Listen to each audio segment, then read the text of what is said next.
And welcome to Conservative Talk. What's our topic again? You know, you do this every time. Oh, yeah. Docs. The Biden docs. And in our opinion, Alex getting what he deserves. Prop gun. Yeah, that's going to get us canceled. The true Maverick story.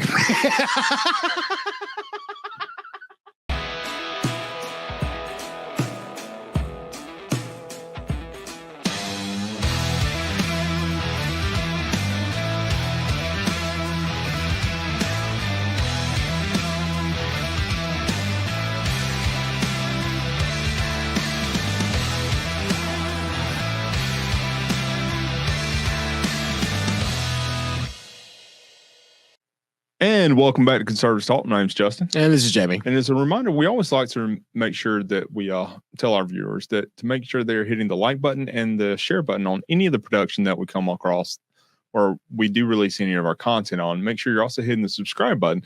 That way you'll always stay up to date on any of the topics that we release as well. You'll all be able to see Jamie's incredibly smiling face and hear that roaringly infectious laughter. We also like to remind our viewers to go to our website at conservativetalk.org and hit that sponsor tab in the upper right-hand corner or the lower right-hand corner and help us out with what you're able to, because every little bit goes an incredibly long way to eventually Jamie and I being able to take over the world, right all wrongs, and make everything great again. And with that in mind, Jamie, would you like to give your first reminder? Boycott hometown headlines. It's coming. It really is. We're getting close. I mean, we've made the guy change from doing damn near slander, liberal politics posts to now they're trying to move him to pretend to be a journalist for a little while. And so that's how you know we're starting to kill it, because they had to change the model. And so now it's time to actually finish the drill and destroy hometown headlines. So don't forget to boycott hometown headlines. I love it.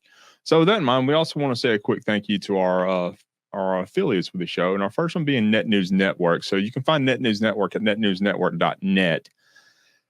So Net News Network is a kind of a local grassroots compilation of newscast producers who really ramp up what they're doing and put everything out in a way that you will be able to understand it from a very localized perspective, as well as really getting a very good knowledge of the grassroots or the localized perspective with what they're putting out as well. So we also want to say thank you to Veterans for America First. So Veterans for America First is the premier America First organization, and they really put out their message through their media arm, and that being Vet Voice.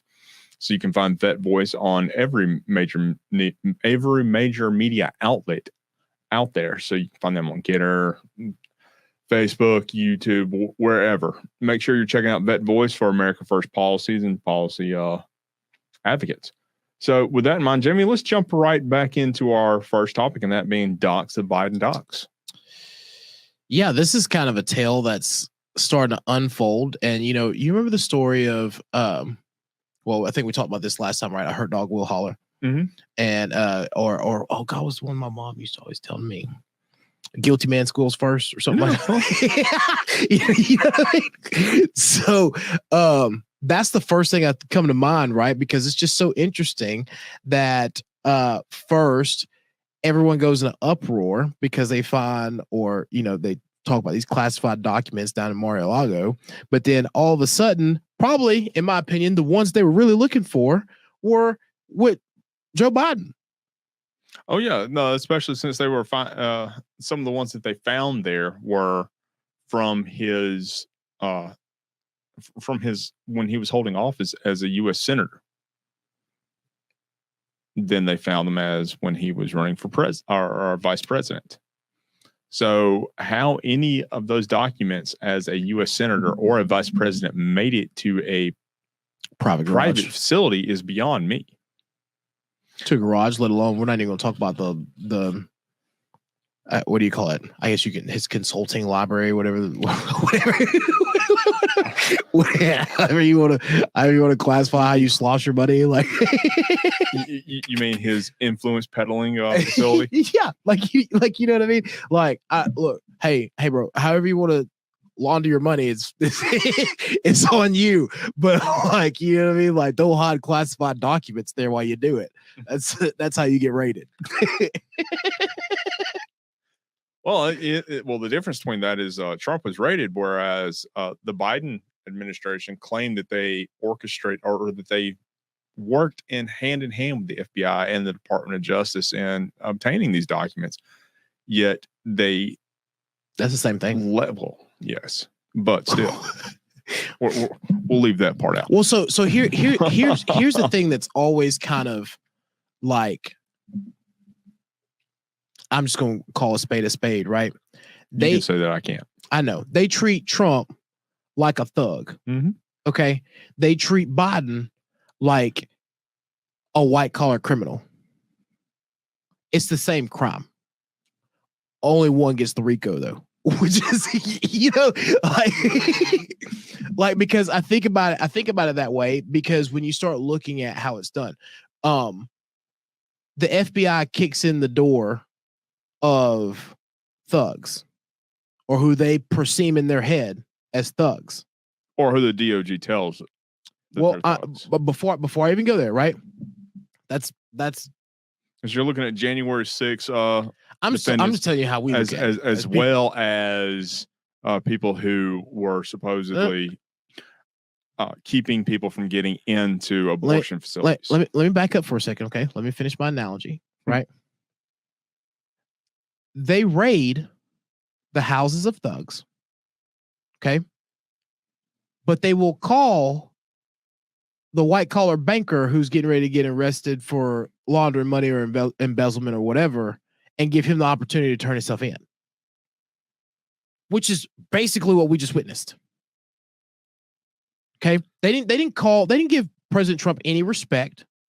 They didn't do any of that. They just showed up one day and kicked in his door. That they treated a former president like you would, you know, money bags over here on the corner.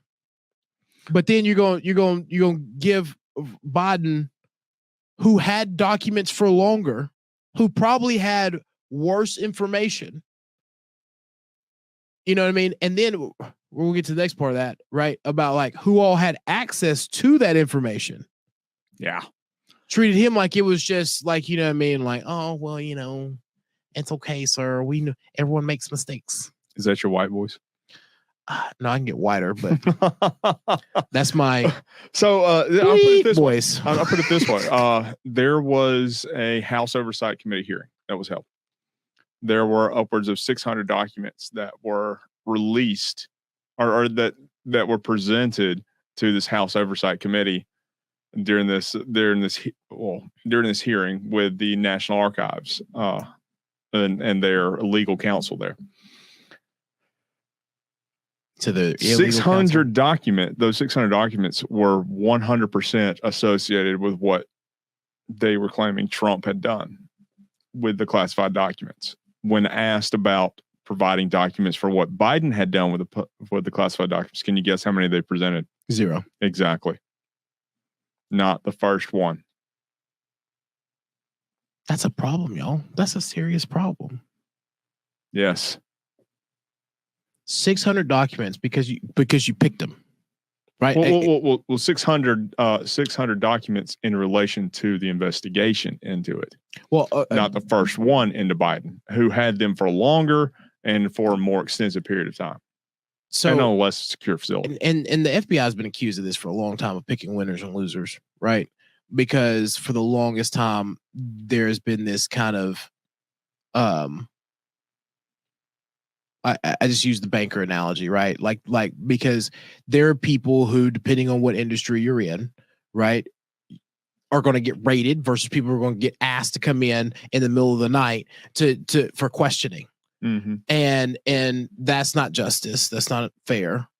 And it's sad to see this done at this level, because now you're not talking about you can't even call this protecting national security. Like, you know what I mean? Like this is bureaucratic politics, which is something that did not exist before, 8 years ago. Well, yes and no, but I digress. There was a pride that bureaucrats held, but it's not being held anymore. Weaponized to the level of what it's at. That's valid. That's the best way to put it, right? Yeah, because there was still a certain oath of office and a respect for the office that you held. You know what I mean? Like, you had your opinion, you know what I mean, and you tried not to let your opinion show. You may have gone a little bit, I don't want to say lenient, but a little bit out of your way to try to help, but you didn't cross the line. Mm-hmm. Now people are blatantly crossing the line, you know what I mean, for their own internal malicious hate. Well, yeah, you're definitely not wrong about that. That is absolutely for sure.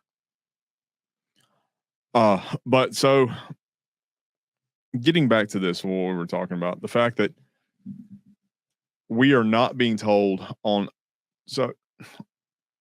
we're not being told of when these investigations or when the so-called raids or when these searches are being held, because it was just found out today, or found out here recently, actually, that the FBI went into this Biden facility and searched it for these classified documents after they had already turned up classified information.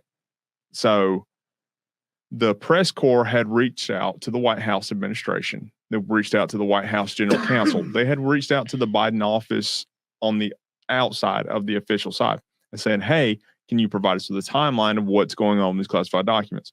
Well, they released the timeline. Of course they did.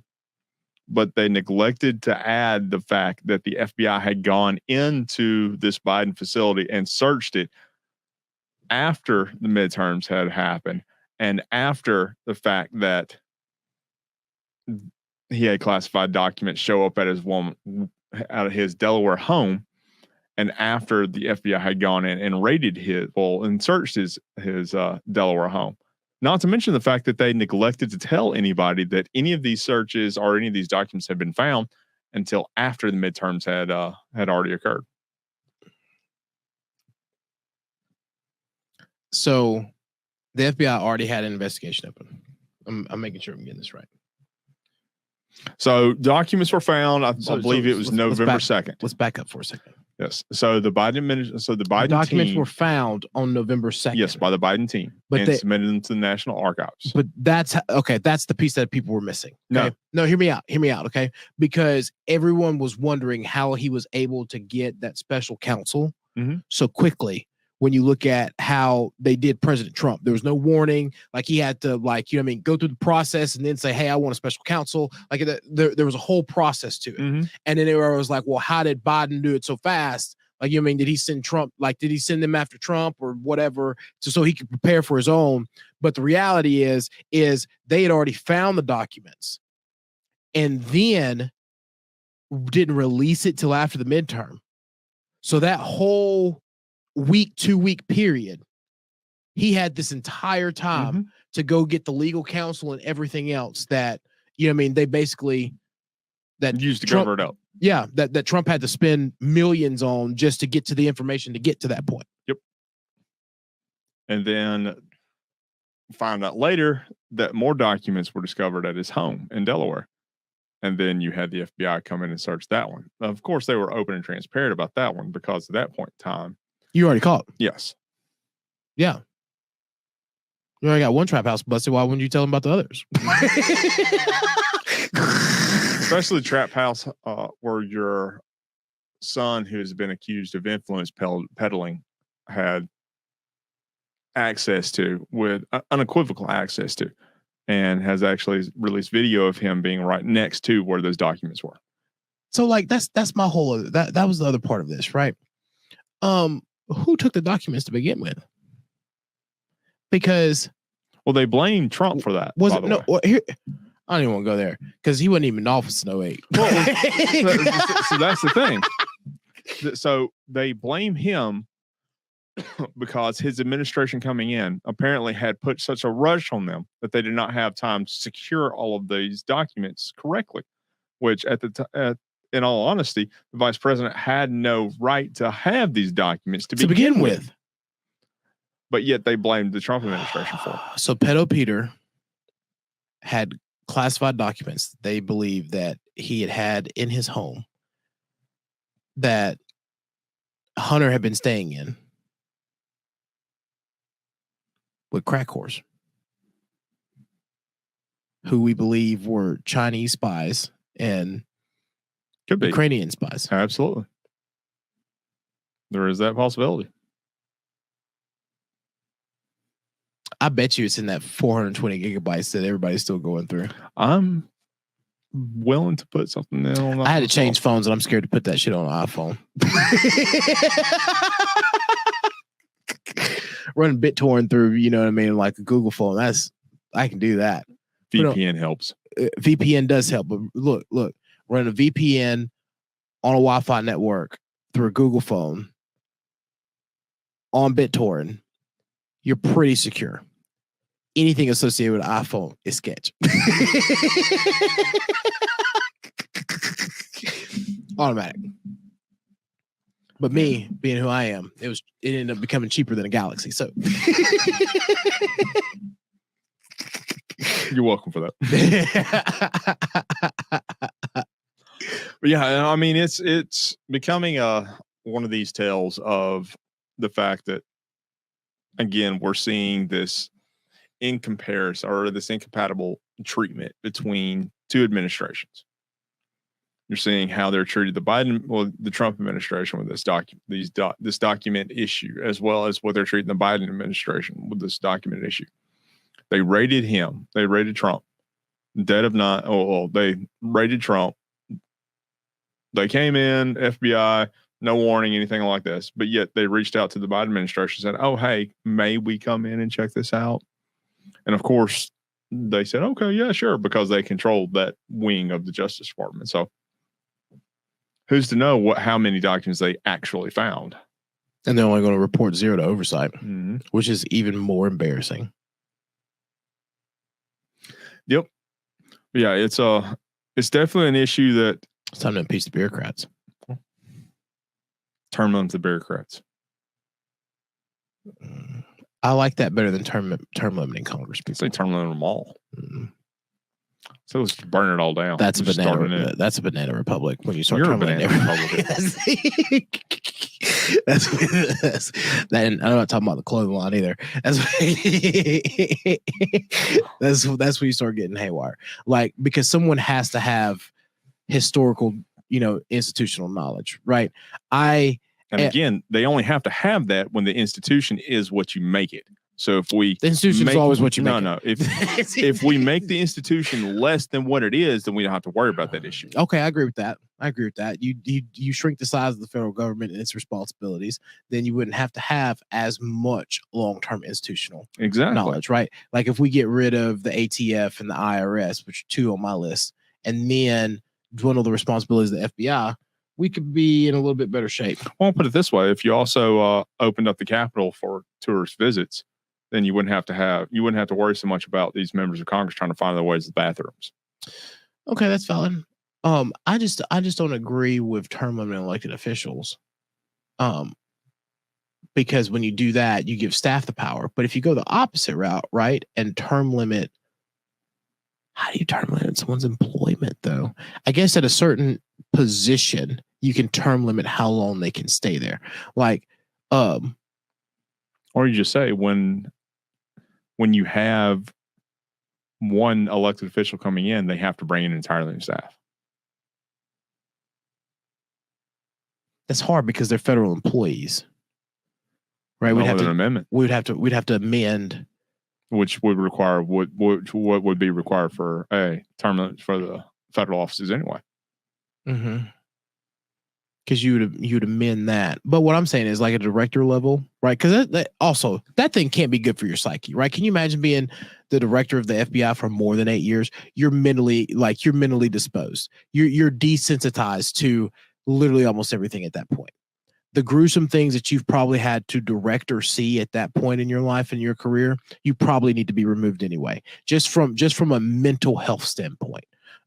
So I think we could be going in the right direction, because even the stress that weighs not just the FBI, CIA, hell, even EPA for that matter, right? Like you've dealt with. Mother's not going to be happy with you this episode.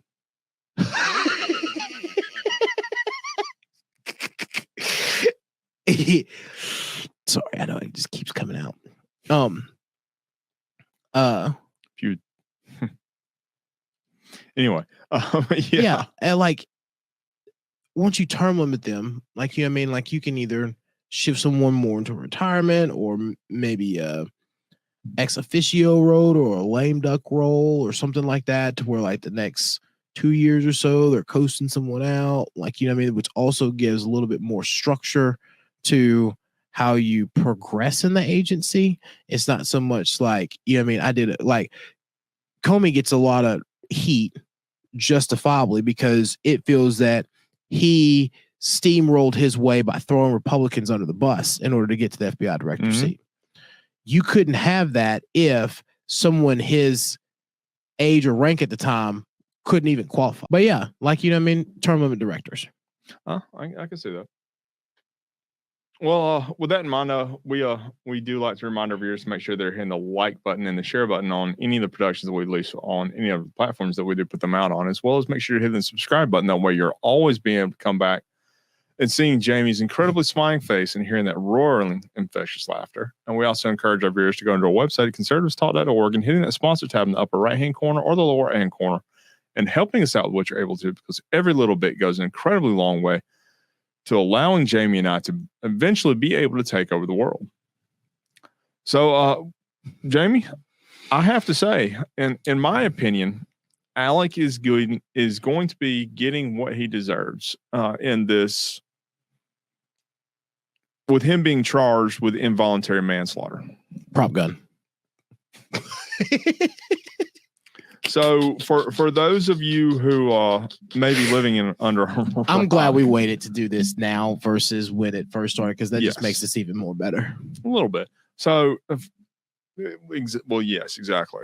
So for those of you who may be living under a rock, this might be a little bit of, well, actually not much of an exaggeration at all, but actually something that is exactly what would have happened on the show. So I'm just kind of a we're going to use kind of props on this. So what I'm about to produce is we'll call it a prop gun. So Jamie, so this is a fully functioning firearm.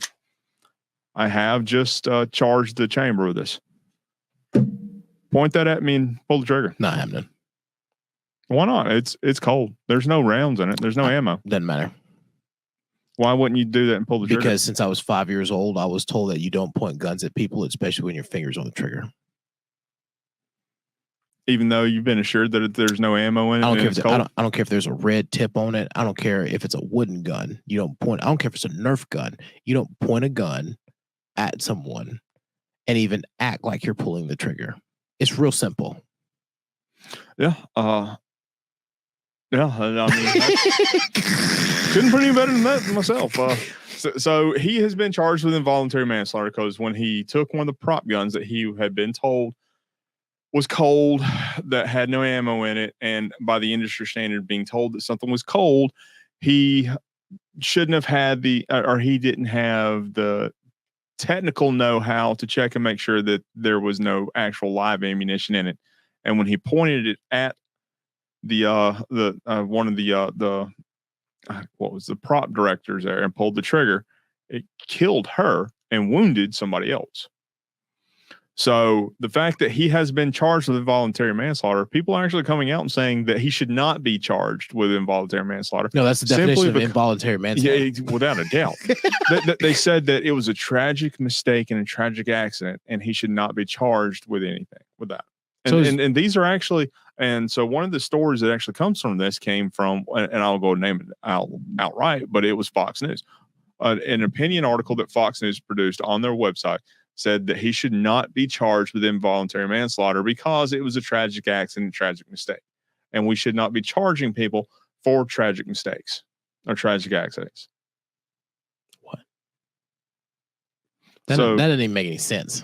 So the definition involving this whole case is that you had to, one, do something that was reckless and endangered somebody's life, or B, caused their death, or well, that was actually C, caused their death, but D or B did it in a way that was negligent to begin with. That's you truly you didn't knowingly cause this person's death. Those are the 4 triggers of what gets you involuntary manslaughter. Yeah, reckless neglect that leads to someone being killed. Mm-hmm. Involuntary pointing a firearm at somebody, pulling the trigger is, for lack of a better term, playing a game of Russian roulette on whether or not there is a round in the chamber. Period. How would you feel if I took the gun right now and pointed at you and pulled the trigger? And not be happy. It's cold. There's no ammo. I'd probably black out and like try to fight you just off of instinct. You know what I mean? Because anyone who has like either been in that situation or has been around firearms their entire life, like knows that one thing that doesn't, like, you're in a fight or flight mode the moment that you see a barrel, period. Because a barrel should not face you. Anyone who has respect for you or the weapon that they're holding would never point a barrel at someone. No, absolutely. It's just it kills me that they are attacking or they're giving this man a bypass, or they're giving this man a pass that he quote unquote accidentally or unknowingly killed this person. Yet they're coming after other Second Amendment guys who actually support the Second Amendment, because Alec Baldwin is a pure 100% anti-gun person. Well, I do want to back up for a second. Hands down. Without a doubt, I'm not defending Fox News, but could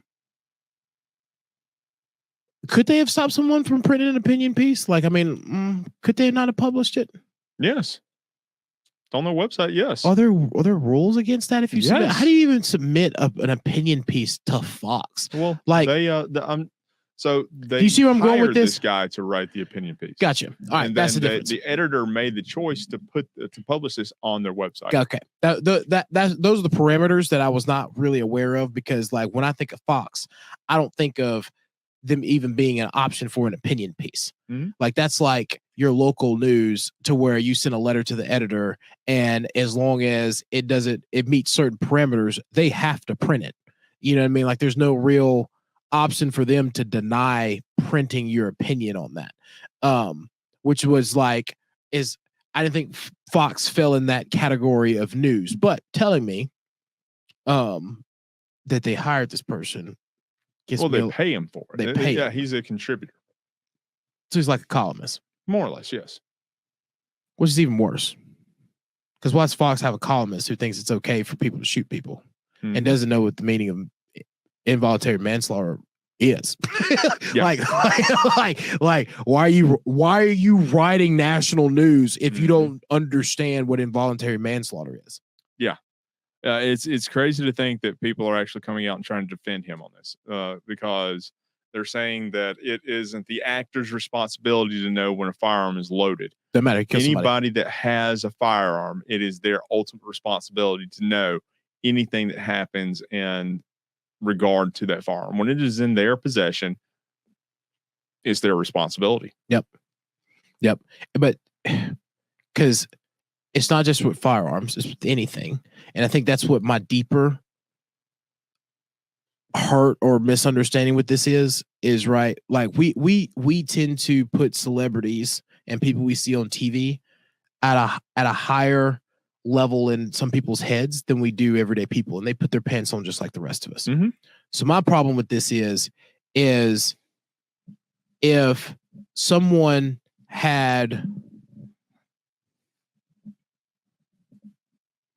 hit someone with a car by accident, I was like, I couldn't use a knife in that scenario. The other thing wouldn't work. If someone had fallen asleep at the wheel, right?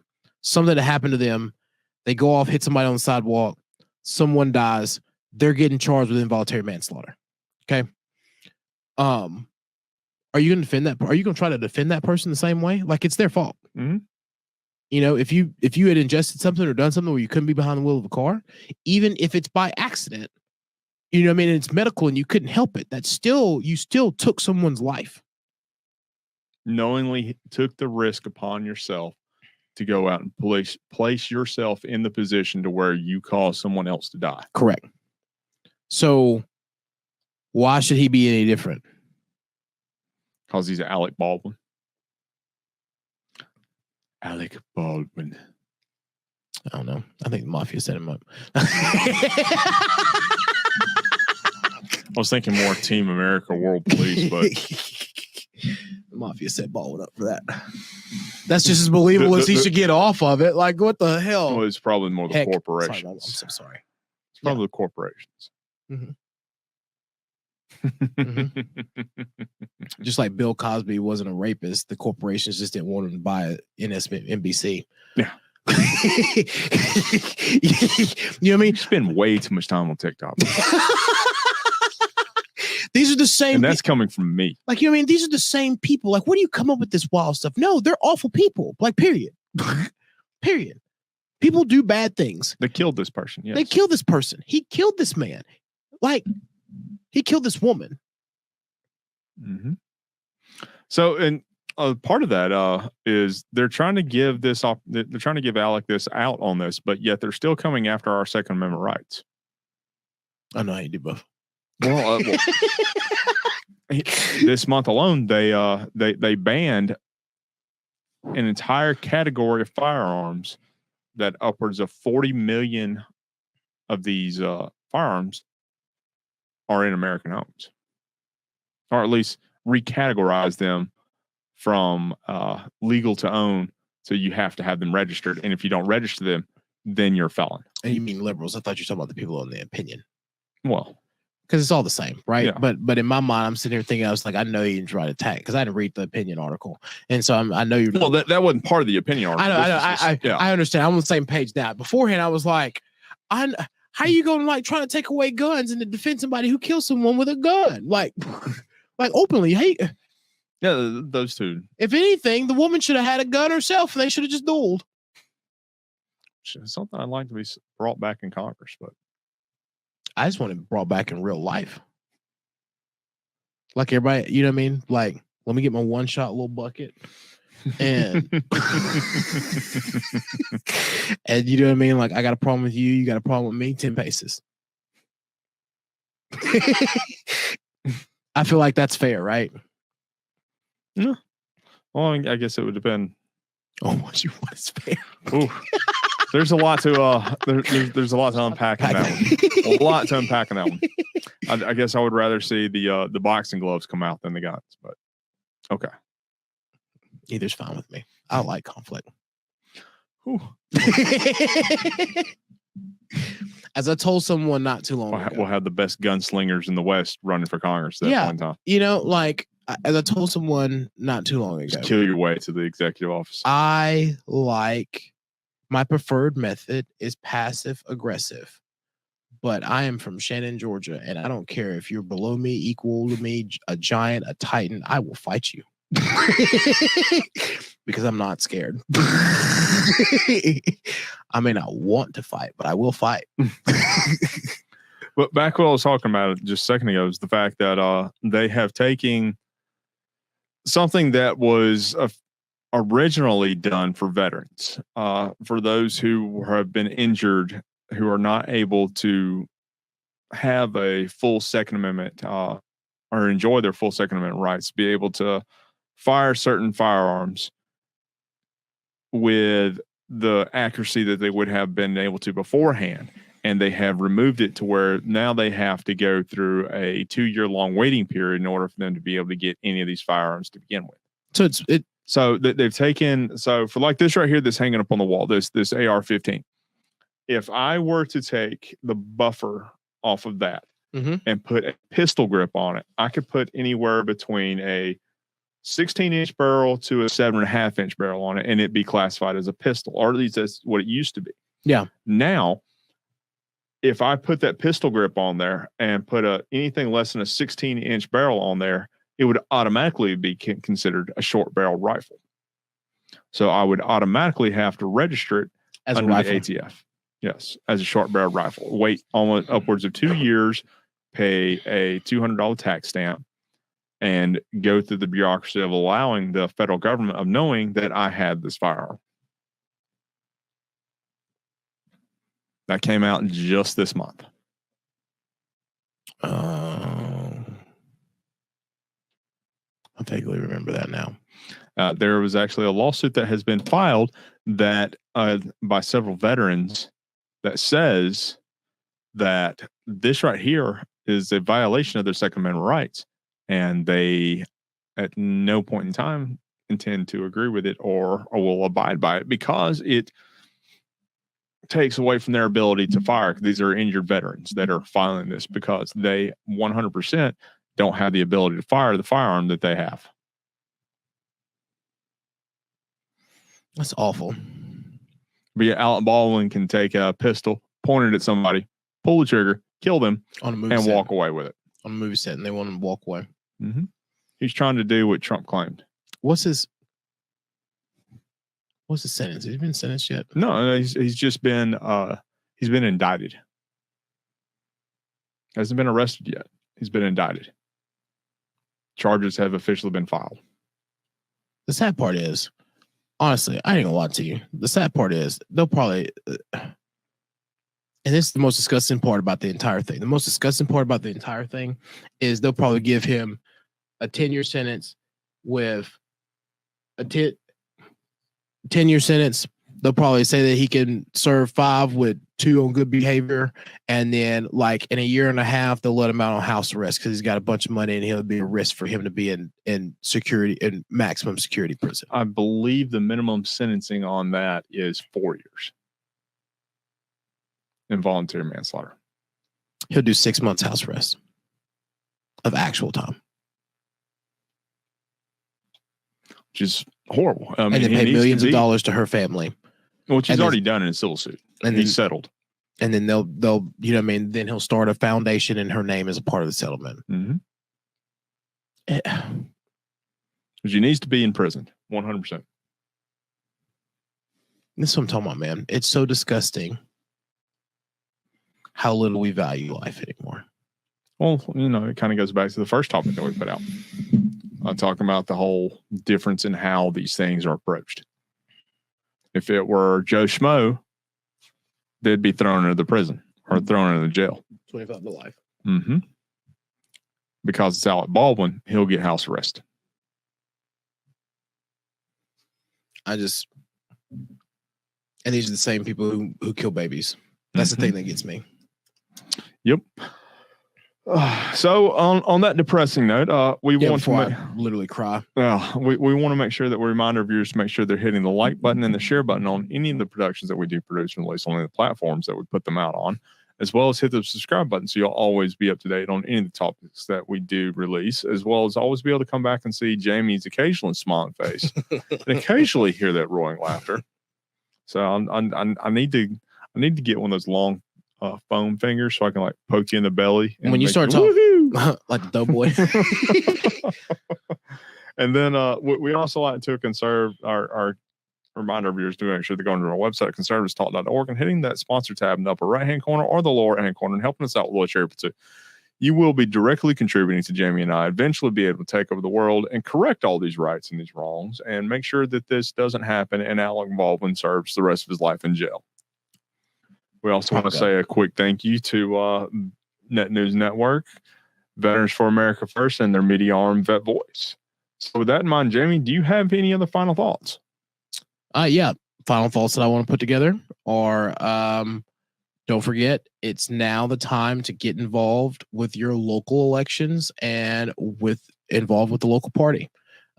Key dates I'm going to throw out there again. February 11th is the mass precinct dates. If you are a county that's over 80,000 people, or in Floyd County, that's us.